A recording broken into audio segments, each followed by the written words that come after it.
We responded to this area just after 10:30. There were reports of 2 children that were swept off by the waters that had swollen. And upon arrival, our crews then discovered that there are people that are trapped on the rooftops of the shacks. Then they had to start with operations in terms of rescuing those particular people. So far, the numbers of people that we can account for in terms of those that have been rescued is 185 along this area only. And that includes a woman who had a child of about 4 days old. The lady was still recovering from a cesarean operation, and she has been transported to hospital for medical care.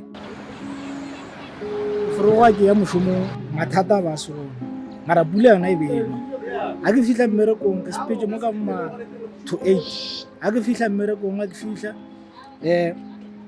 kholo ya tsena ka mma 10 ba ra gape metsi a tsena ba a fihla metsi ba ke kra transport a ke namela ke fihla mo go hwetsa batho ba bogetse metsi a ke tima gore ntho nngwe le nngwe ya tsamaya mokhubu half metsi gore senyegile ka gare hlakahlakane gore fridge ke tima le metsi gore hlakala gore a go ne ntho e lokago koloi le yona ke e phaka mo nakong tse ntši ke tšea ke metsi šele e šetse e lebantše ka nokeng ka kwa.